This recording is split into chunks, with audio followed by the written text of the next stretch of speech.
a very good morning to all the parents who are here and Dr. Sheetal Patel and Dr. Snehaldutt Mayekar. Thank you so much for taking time on a Sunday morning from your schedule, from your personal life and other commitments and taking time out to speak with parents directly, speak with students directly and give your perspective.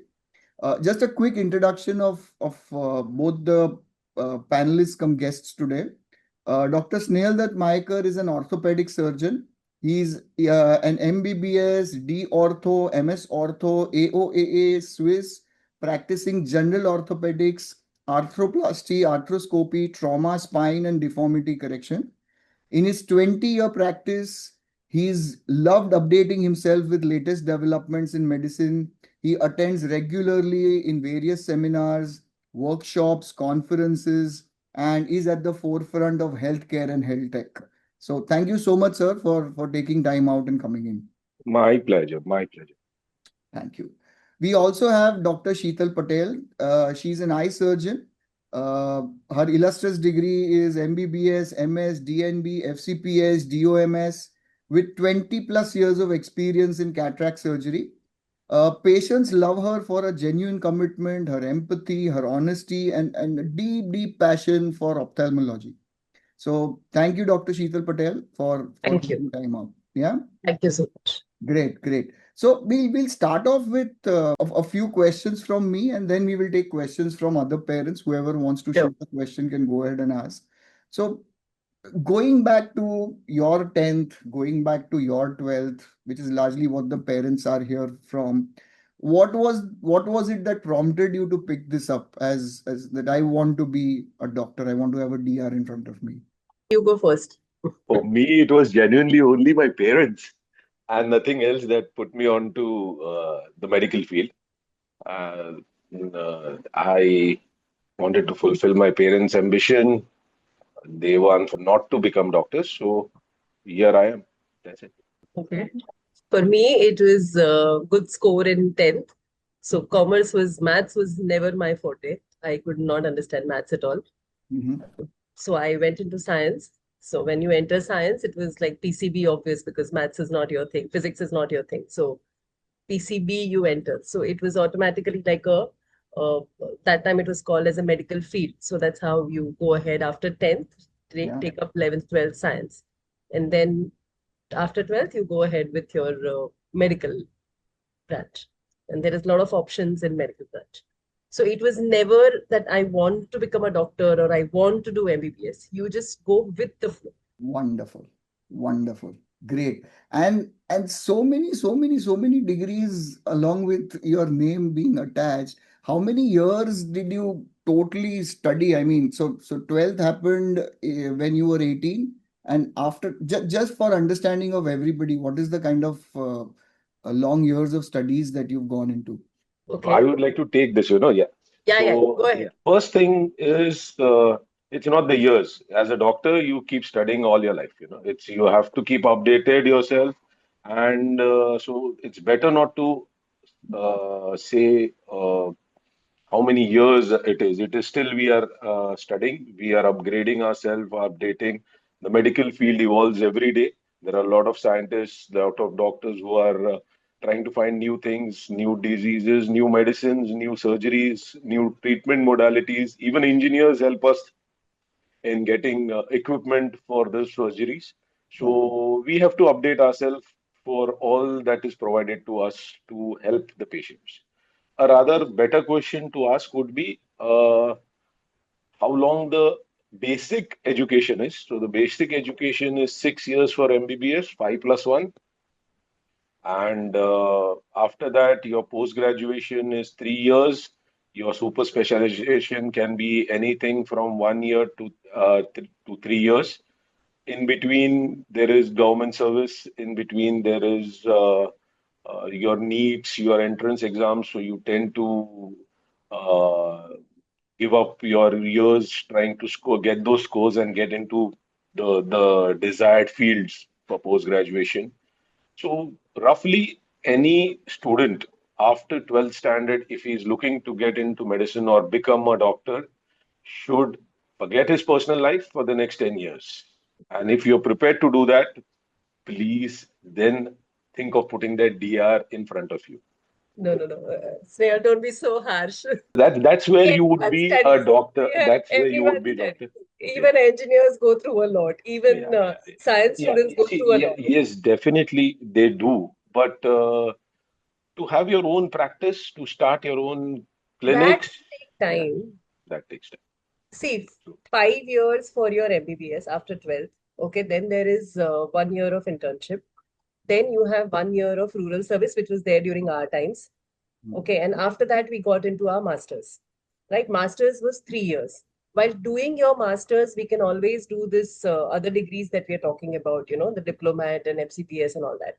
And after that, if you want to do some super specialty further, then that fellowship comes to 2 years. But you don't have to give up on your personal life, please. We doctors enjoy most.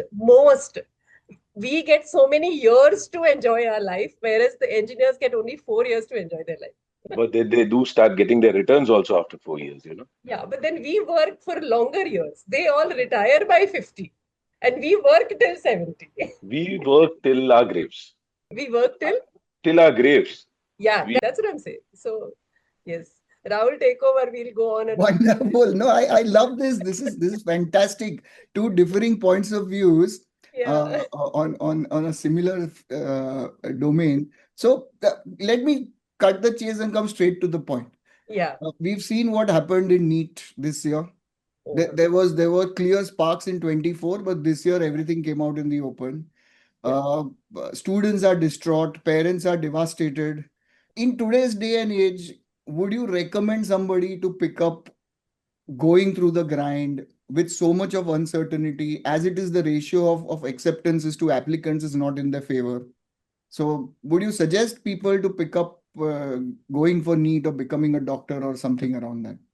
So here, no, what I would like to say, at first go, if I was in their place, I would probably say no. Okay, it is heartbreaking. The government and the people, the authorities are not able to understand that, once you've sat for an exam, when you come out of it, Hmm. everything is erased out of your mind. Okay, Yeah. you can't expect a child to reappear for it. Hmm. It's a torture. So when it comes to this level, yes, people do give up hope on, becoming, it's not, it's not worth it. But on second thought, if I really am interested in biology, or if I'm really interested in human biology, what option do I have? So then I would say that yes, it is worth it. I understand the trauma. It is a long process, but then you don't have a choice. Then go through this grind. Everyone has gone through some or the other difficulties for reaching there. So yes, you all have a different way. It is tougher than what we went through. This one space is where, where parents tell them, "Takleef li thi." It's opposite now for these kids. Yeah. The trouble that they are taking is much more than the trouble that we took. Right. So preparing them for it, and then yes, it's not that bad. It's really not that bad. You have to have a passion for it. You have to have an inclination towards that subject. Engineering is not my forte. Finances is not my forte. Biology is my forte. Then don't lose hope. Snehal? Yeah. So as Dr. Sheetal has said rightly, you need to have passion. You can't just have a will or an ambition ki doctor banna hai. That is the only profession where you get a suffix other than being in the armed forces.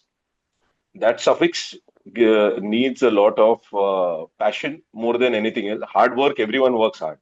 Everyone studies. It's not that engineers don't study or CAs don't study. Probably at times I would say ki they do study more than doctors. Yeah, totally. But the passion is what is required. The passion to sacrifice a lot of things is required. The focus has to be there.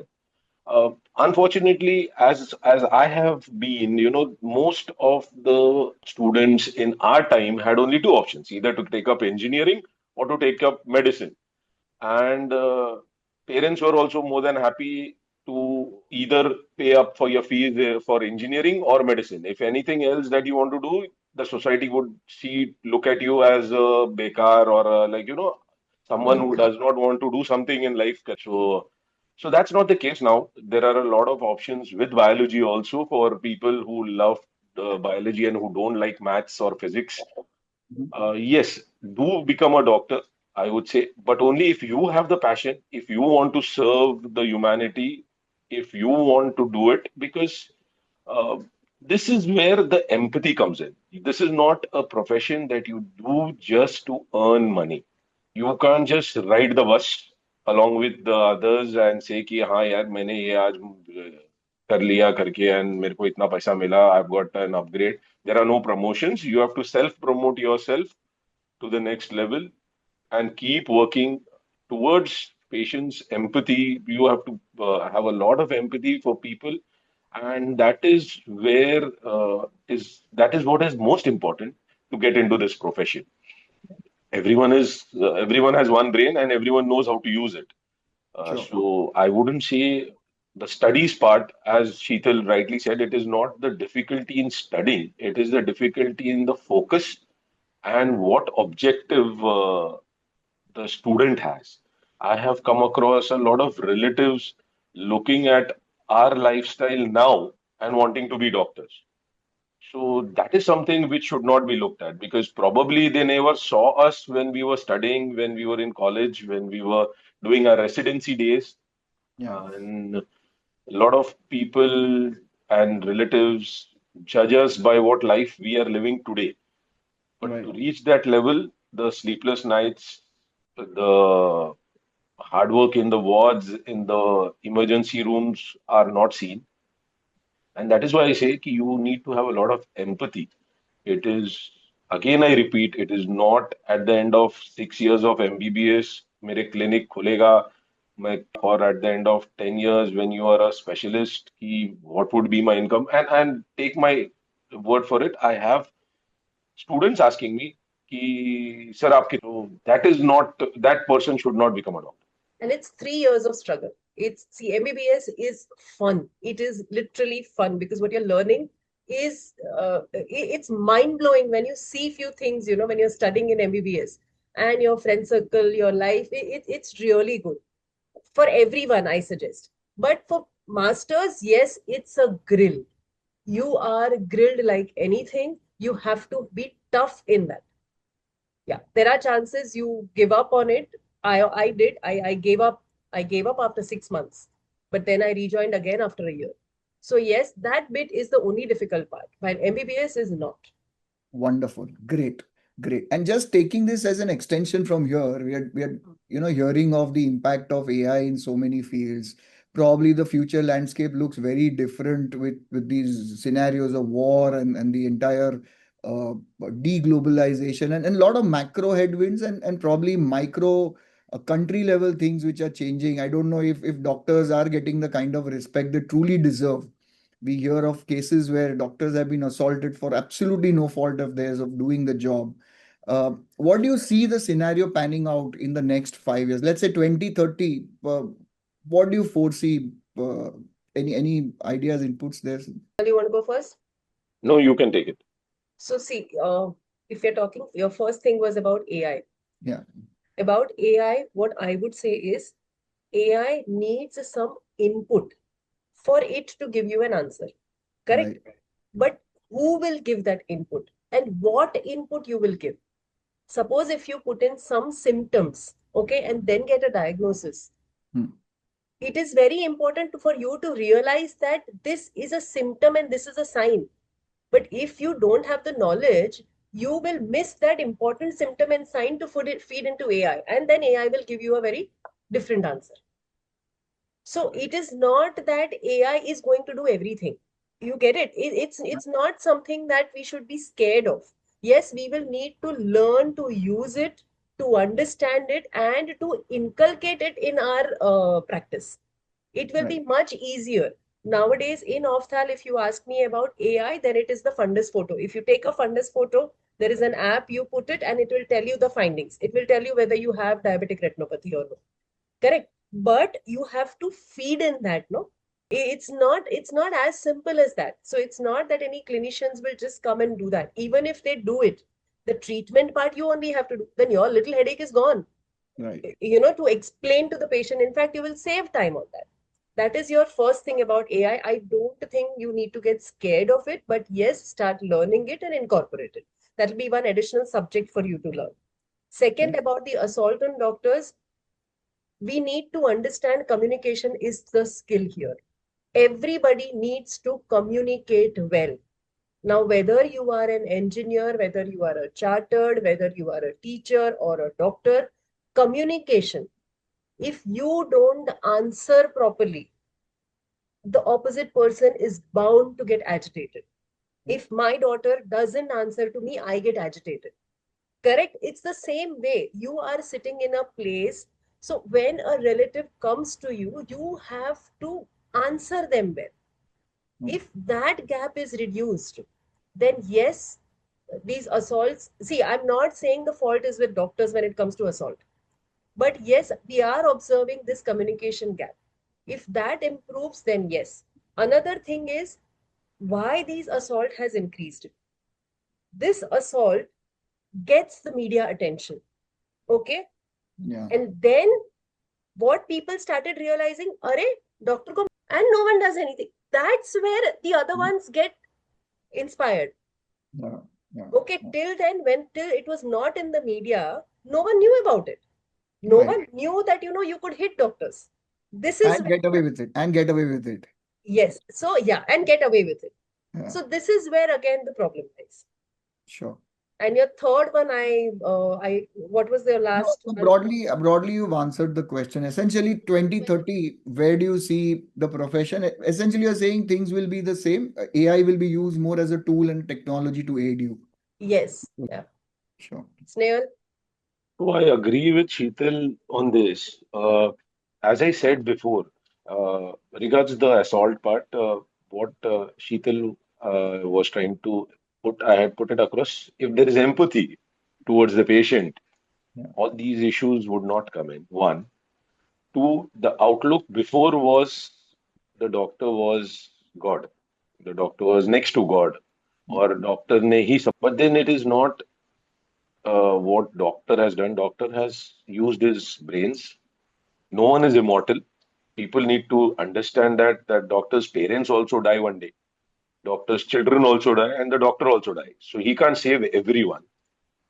So this is a Correct. basic fact that our community needs to understand that all of us are going to die one day. Negligence, gross negligence, yes, so there can be gross negligence in certain cases, but that those number of cases are hardly 0.5% or 1%. Another thing that requires is the finance part. Most of the time, the assaults are also related to the bills that are handed over.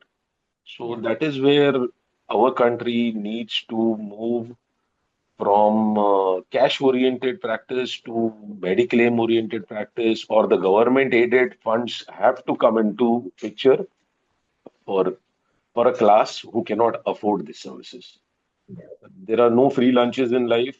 A lot of people expect free lunches, but then when they don't get it, they attack. They are hungry. So it's a matter of fact that people need to believe that there is a lot of investment put in emotionally, physically, and financially to become a doctor. Most of the hospitals that are not run by doctors. They are run by, unfortunately, MBS, and corporate hospitals are run by big companies. It's the poor doctor who has to be facing the brunt everywhere. Yeah. Regards AI, what Sheetal said is right. It's it's still evolving. It requires a lot of information, and I would say there are two professions who are studying every day. One is lawyers, two is doctors, and third is now AI. So we practice medicine. Law is also practiced. Whereas the other professions are served, people don't practice those professions.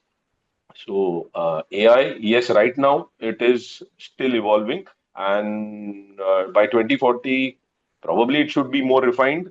But again, any point of time, AI can be a partner to the doctor. It can't replace the doctor. Wonderful. Great. Thank you. Thank you for those inputs. Yes, parents, if we'll take questions now. If you have any questions, I have a lot of questions to ask actually, but we'll open it to parents. If you can please raise your hands, I'll request you to unmute and you can ask your question. Anybody?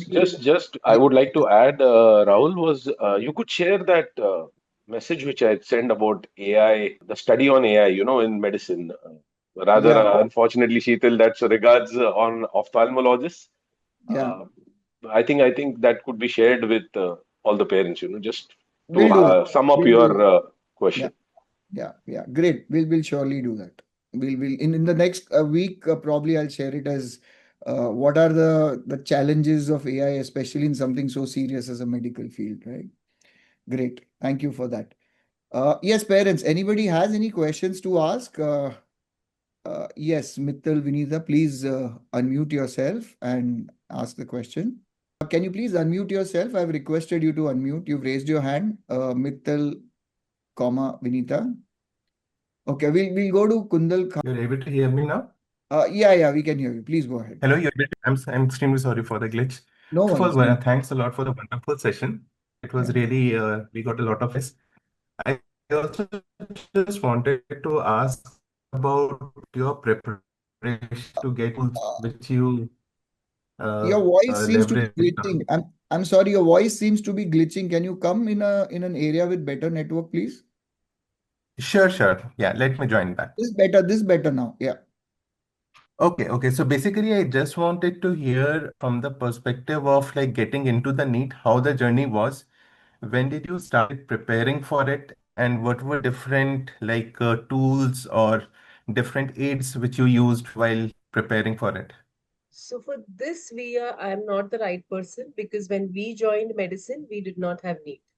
We did not have any. So what tools and all to use for preparing for NEET, I think the educators or the counselors are the best people to answer you for that. Yeah. Perfect. Right. Thank you. Yes, Kundar Khanalkar, if you can go ahead and unmute yourself, please. So for being a doctor, you need a certain kind of maturity or like self-confidence, right? If you want to treat someone. So is that something that develops as you're doing your studies or as you're doing your practicals? Or is it possible for someone who's not that self-confident to become a doctor, or is it just something that goes along as you work? I'll take this. You rightly said, as you go along, you will get more confident. Knowledge gives you confidence. That is what I would put it across. You need not. I was not too confident of becoming a doctor when I joined medicine in after my 12th, and you need not be confident. Your confidence is going to come as you progress in life, as you learn, and how to be confident. That is also a part of learning. You will see your seniors, you will see your teachers who are also doctors practicing, and that is where you would get that confidence once you have adequate knowledge to treat patients. Once you are into it, you just need one or two friends who are like-minded. And when those two, three people study together, or when they go for lessons together, and that's when you increase your knowledge by being amongst them, automatically your confidence level increases. You just need those one or two people with you, the right friends that you need to find. Okay. Yeah. Has your question been answered? Yes, thank you so much. You're welcome. Great. Anybody else has any other question that you would like to ask? Yes, Navya has raised her hand. Please go ahead, Navya. Please unmute yourself. Yes. Can you hear me? Yes, we can hear you. Yeah. I just wanted to know, you mentioned taking a drop after 6 months into your PG program, right? Yes. Could you tell us why? Was the toxicity too much, or was it because of the number of working hours? I myself am an MBBS student. I am in second year right now, and I'm from Hyderabad. Okay. So in my first post, I got engaged. Okay, my marriage was due in Jan. first post in Cyan ophthalmology, it was crashing. The work hours, there is no place to sleep, no time to eat. The rooms are horrible. That was the time. And parents were not here. Parents were out of Mumbai. So that I couldn't take it. I'm like, I'm getting married now, and this is not what I can do. This is not how I can work further. So that's where I've been a topper in ophthalmology. I was the first one to get a seat, and that also in Cyan Ophthal. And after 6 months, when I took that decision, because as I said, MBBS was not toxic at all, but 6 months into it, it was toxic. I just left because of these two things, because of long working hours, poor work stay conditions, and personal life. But then I took a break of 1 year, and after that I reapplied. Only thing is I did not resign from that seat. So my seat was yet there. So then I joined back. But when I go back, see, it's always like that. And when you go back, I felt that no, I should have just pushed myself further. Because then, I would have had that 1 or 2 years to do my fellowship, which I didn't do. So yeah, it does. So if it is bound to happen for you, it will happen. So don't worry. Navya, does that answer your question? Please unmute. Yeah. Yes. Nowadays, people are choosing DNB also over PG. Correct. So is that something that you would recommend? Correct. Yes. Our times, DNB was not something which was like if you had to practice in Maharashtra, there were some norms wherein, it was better to have MD and not just DNB. And DNB people used to take after doing diploma. So you do diploma and then you get into DNB. So, but nowadays it is widely accepted. You can practice everywhere. And DNB, the work culture is apparently better compared to the MD that you do in these municipal hospitals.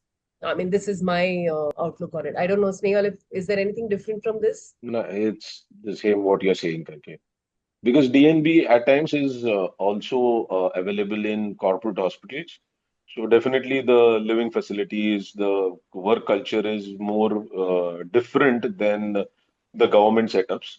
But then again, there are pros and cons on both sides. So I would rather what you are looking at, or rather where you can secure a seat Yeah. is should be the Correct. criteria, not whether it's DNB or whether it is MDMS. Because as Rahul has said clearly in the beginning, the number of seats to the number of students appearing for the NEET is way beyond imagination, and that's why at times to secure a seat is more important than whether it is a private medical college, whether it is a DNB or an MS or an MD. A post graduation is what is important. A post graduation in the field of your choice is what is more important rather than the uh, course which you're doing. Yeah. Thanks. Yeah, Navya, does that answer your question? Before I take another question from Kundal Khan. Thank you very much. Yeah, sure. Remain motivated. Yes, thank you. Yeah, Kundal Khalkar, please go ahead. Hi. So I had another question. For doctors who are going for the Armed Forces Medical College, they have to do a mandatory 7 years. So is there any difference in how long it would take to get the same number of degrees or practice as a person who would just go for a normal medical college? So do you have any idea of the comparison? I think I don't know, doctors, if you want to take this. Otherwise, this is more in the public domain, which is data which is there, which you will just need to read up, or we can connect separately and discuss on this. Or if you want to take the question, sorry. I am not aware about the armed forces. So. Same here, but I guess getting into the armed forces medical college is a little bit more difficult than getting into a normal medical college. Again, the ratio of seats to the applying candidates is huge. With medicine, you have to also train yourself for the armed forces. It's a privilege, it's an honor to serve the armed forces. So even if and also I have some colleagues who have worked in armed forces medical college, and I feel they are more organized, they are more disciplined, and that does definitely help in your career. So if you get an opportunity, please go ahead and serve the armed forces. Sure. Thank you. Yeah, great. Yes, we have Vidisha. Please unmute yourself and ask your question. Hello. Hi. Yeah. Yeah, I wanted to ask that, as you know, that there are many types of doctors available. So like, how did you both personally decide that this field of doctor was your preference? Like, how do you get to know? Is it like a calling, or because I find it quite like I am a bit indecisive. So like, what if I ran into like 2, 3 options? So like, have you ever been in that situation, or did you know the field that you want to be in? No, I did not know the field that I wanted to be in. I always thought anesthesia was a very cool kind of a branch. You work for like just few hours in the morning and you're done. My friend's mother, and I was getting off that. So see, basically what you are getting once at the end of it, you know that, okay, I can get into pediatrics, I can get into ophthal, or I can get into psychiatry. So here the decision is, which suppose you're getting psychiatry at one of the topmost place, okay, and you are getting say some other field which is at a very in interiors and all. So then if you are open minded, you take a call. Then you should take a call into which is the best hospital or which is the best college which teaches it for this subject. This is the best college or best institute. Then you go for it. That is how I would ask kids to go about. Because once you have made up your mind that I want to do only pediatrics, and if you don't get it, it's a mess. It's an absolute mess. So it's better to keep a little open mind and have 2, 3 options, is my take on it. Okay. Snehal, what So, about you? yes. So now when I got into MBBS, I never knew that whether I wanted to do MBBS. So I was something similar. As going through MBBS, I was still confused in what field I need to take post I complete my MBBS. Internship is something which helps you in this. One, because you work in all the departments of medicine.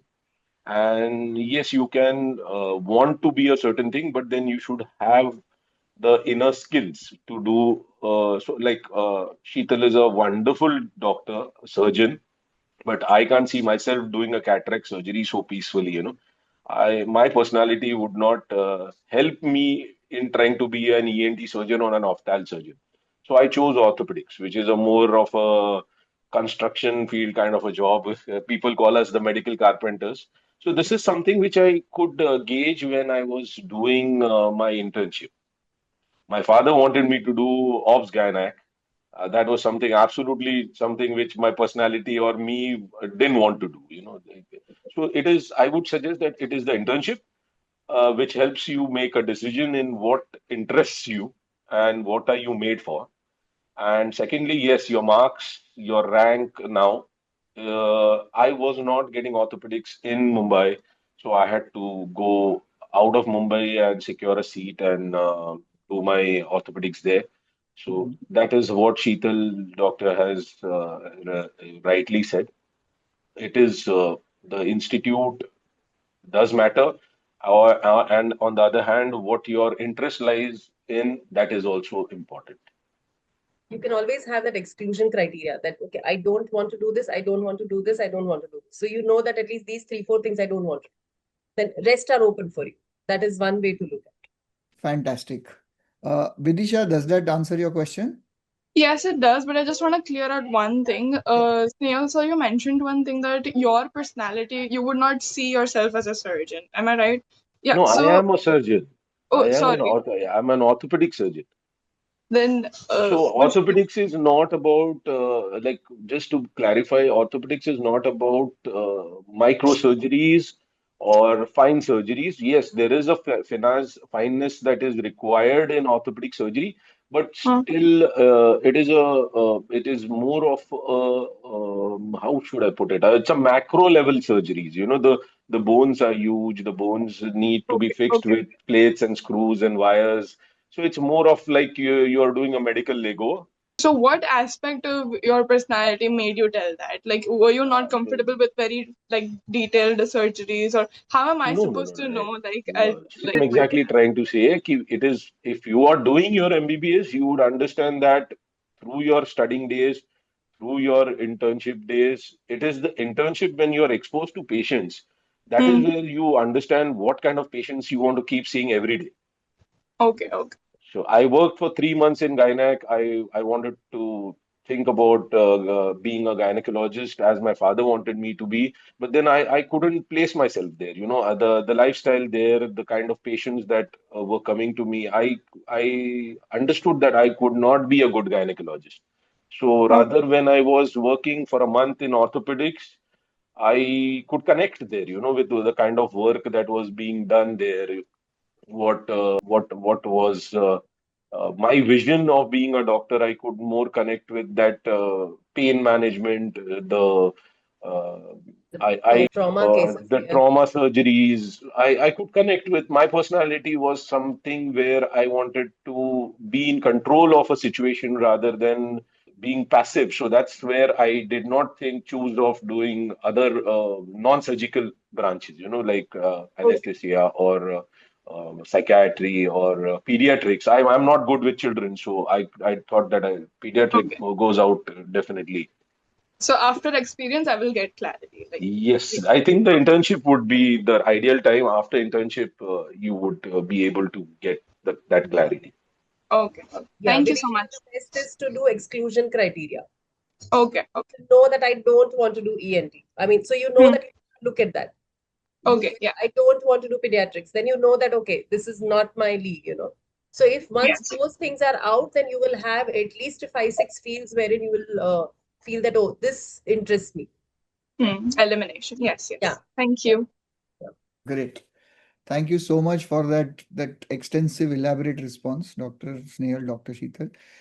Yes, anybody else has any other questions over here? We are open to taking more questions.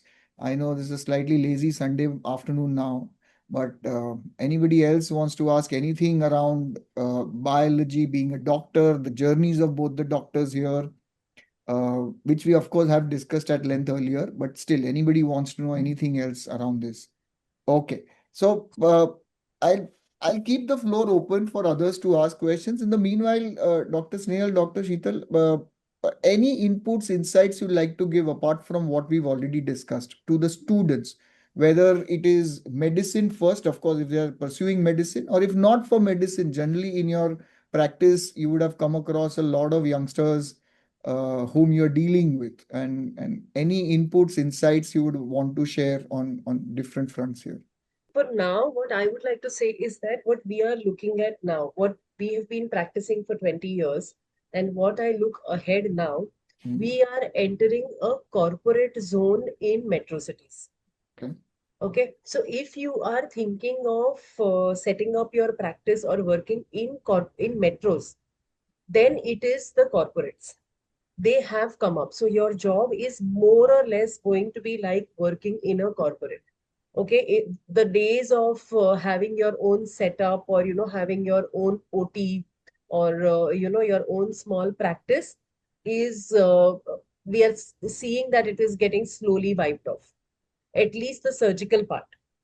So all that will be more corporate based. So you have to be prepared to have that corporate look or to work in a corporate. You know how shrewd you need to be in corporate, or how manipulative, or you have to juggle few things. So it's that corporate setup is what you need to look into. So that is one thing where I would ask, I mean, I would say that if it's metro, but if you go in the interiors, yes, we have our friends who have built a 2-floor hospital of their own. You just need to go a little interior.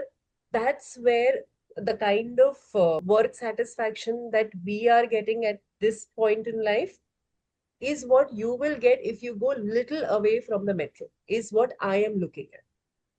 Agreed. That is one thing, yeah. I would agree with what Dr. Sheetal said. Great. Yeah. This is one thing, yeah.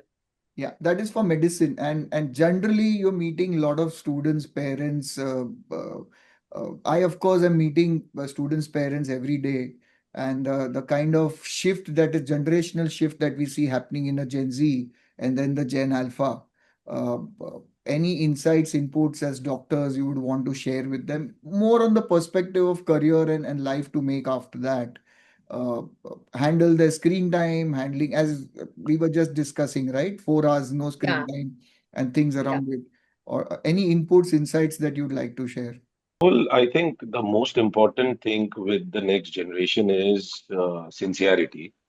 Uh, I would say let them be sincere to themselves first, and whatever they are doing, it's not necessary to do medicine or engineering or any of these, be MBA, CA, be an advocate, whatever you are doing, be sincere and have a passion for it. See to that you are in any field, you're going to have struggles, you're going to have failures, and that's not the end of your career. That's just a beginning.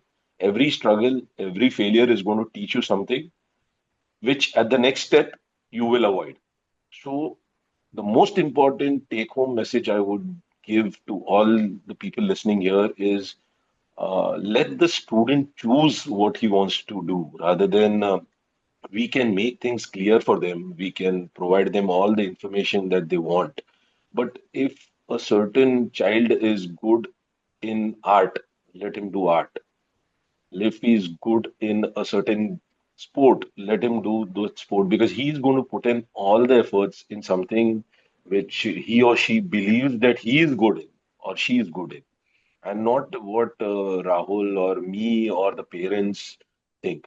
And that 100% effort will make them successful in whatever they choose. That is what I believe.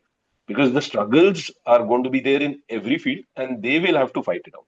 And that is where that 100% is going to help them. That's it, Dr. Sheetal. Yeah. So, attention span is what is reducing in kids nowadays.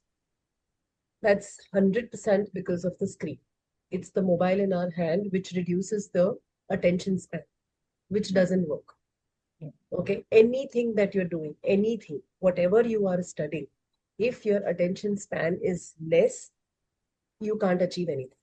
That's one thing. So I was just telling Rahul just before the meeting the experience that I had. So another thing, I mean, I'll come to that experience.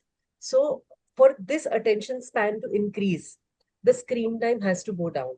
For the screen time to go down, you need to have a vision or you need to have an idol who, you will say that, no, I want to be here or I want to be like him. For that, these kids nowadays, they need, for that stimulation, they need to meet people in those different fields. So suppose if someone says that I want to become an ophthalmologist, come, you meet different ophthalmologists. You meet ENT, you meet other surgeons, you see how they are working. That's when you will be able to pick up, okay, do I want to do this? Once it's there, yes, they will do it. But it's not like our times wherein, we just thought, we assumed, our parents told us and we went into it and we did it because we knew that we had to do this. Okay, nowadays we parents are also open. Ha, theek hai, tere se nahi hua, to it's okay, you come out of it, we'll think of something else. It doesn't work like that. It should not be like that. If you've gotten into something, please finish it. Only when you finish that bit, you will know whether you want to, and you can always finish it and then you can probably divert. But just midway up, that is happening because of this reduction in the attention span. Here, so I went to one place which is in Europe. So we went to some universities. Trust me, the child, he showed us around the whole university. I saw kids around. Everyone was studying. That boy didn't take out his phone for 4 hours. It was unimaginable. I myself, being miles away, I took out the phone 2 times just to check. Well, that didn't happen with that guy. They are sincere. They go deep into the subject, to know the subject, to have that knowledge.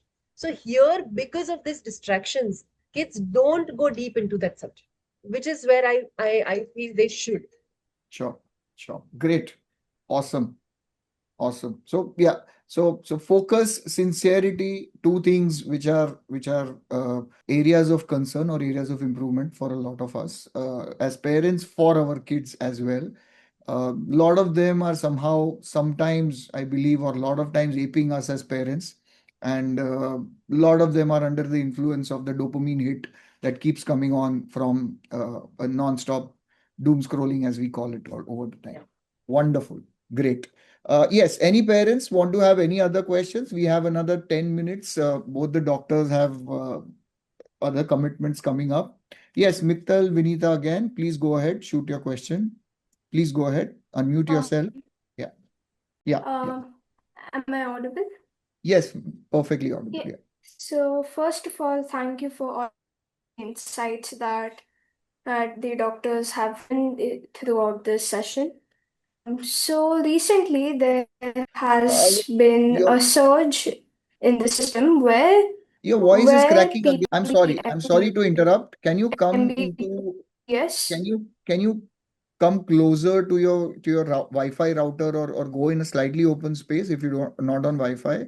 Your voice is glitching. Is it okay now? Yes, this is good. Please go ahead. Yeah, please go ahead. So Yeah. recently, what they first do the MBBS and they go for the post graduation abroad. So is that something that you would recommend? Why not? Nothing wrong in that. But you want to specify your question on a particular area, as in what are you what is the domain that you're thinking of, or where is this stemming from? Are you planning to immigrate eventually and settle down in a country abroad, or are you planning to come back in India again, and you're going more for the information and knowledge and the advancement of technology at a PG level? Mittal, Vinita, can you please expand on your question, please? My insight was that I really like to get an MBBS degree in India, then go for post-graduation out and then come back. Do that. Yeah. There are a lot of people who have gone after Yeah. completing their MBBS and they have come back to the mother country and they are practicing successfully here. Yeah. It would be much smarter move because the agony of postgrad here, you can save yourself from that. Does that answer your question? Yes. But then as Dr. Sheetal said, the agony, yes, but the struggle is not what you can escape.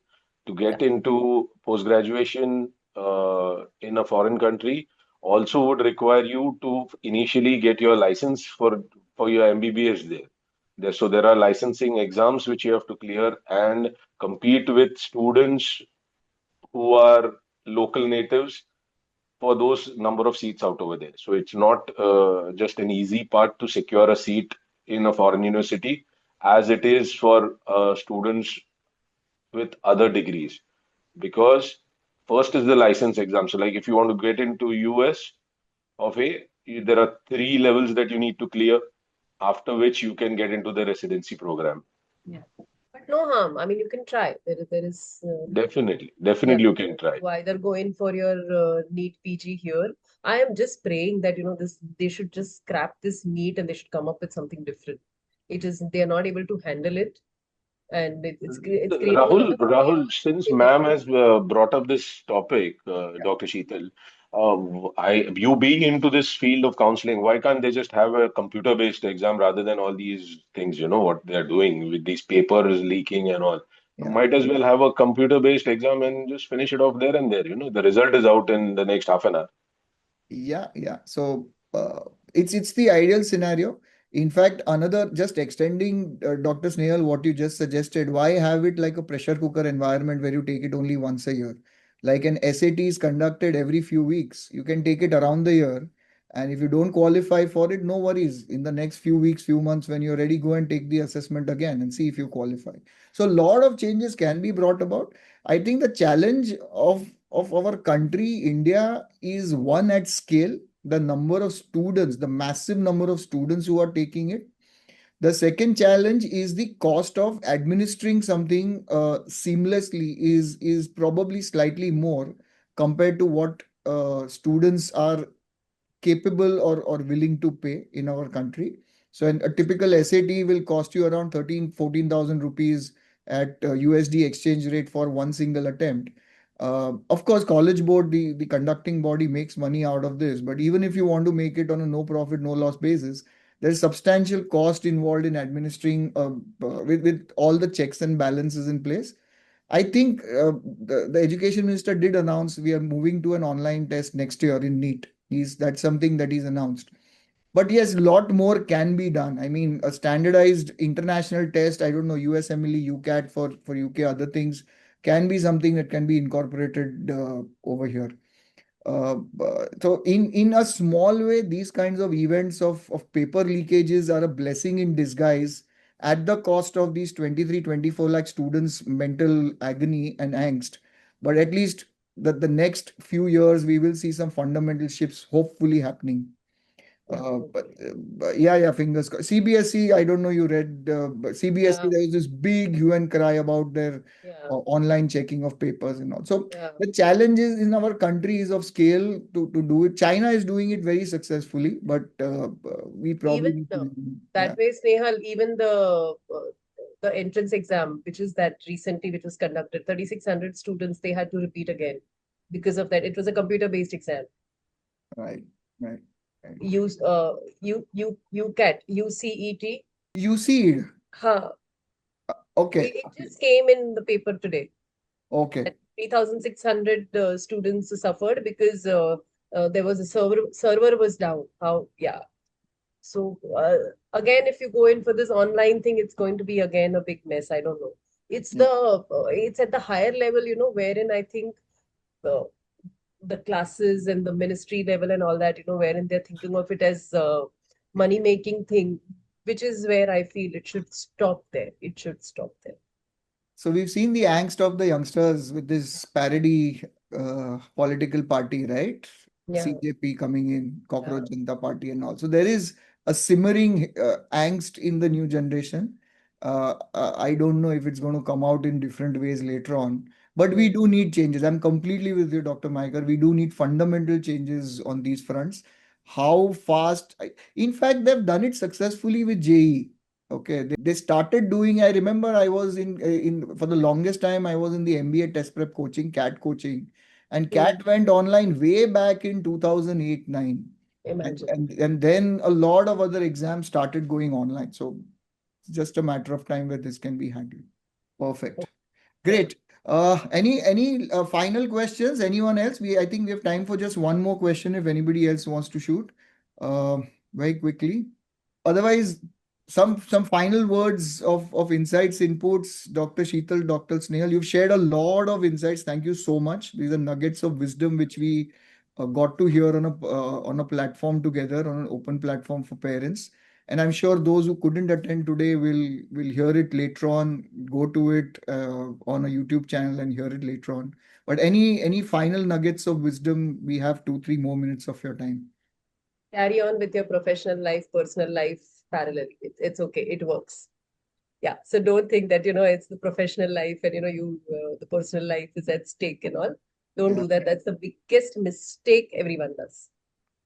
We have boys and girls, if they want to finish with their postgrad, and it's like by the time they are like 28, 29, and then you start looking for a partner and all that. No, it's not needed. You can do things, you can have both the aspects at the same time. It's not as cruel as we all make it up, Yeah, you can manage. And every field, none of the fields are easy to go through, all undergrad, masters, postgrad, everything is going to be difficult. That phase itself is difficult for everyone. So yeah, but carry on with both tracks at the same time. I would agree with that. And just a final all the best to all of you all who are listening to both of us. And we hope to see you or consult you sometime when we need you all, Yes. you all become successful enough to treat us one day. Correct. Someone need to do surgery on us. Yes. All the best to you all. And be sincere, have empathy. Once again, I repeat that. And I think you all will be successful in whatever field you choose. Whatever field you all choose. Yeah. And whatever you all are doing. All the best. All the best. Wonderful. Thank you. Thank you so much, Dr. Sheetal Patel. Thank you so much, Dr. Snehaldutt Mayekar, for taking your time out once again. It's been an absolute pleasure, and the kind of insights and inputs that we've had in a simple, straightforward conversation, it will be immensely valued for parents and students to come. Definitely, Rahul. As parents, also we both also understand what nervousness of parents and being doctors and students at one point of time, we do understand how it is. Yeah. So thanks for calling us and letting us share our views, what we have Yes. experienced in life. Yes. Yes. Thank you so much. Thank you, Thank you. Take care. Good day. Thank you. Bye-bye. Thank Have you, a great Sunday. Bye bye. Yeah. Thank you. Bye. Bye. Bye. Bye. Bye.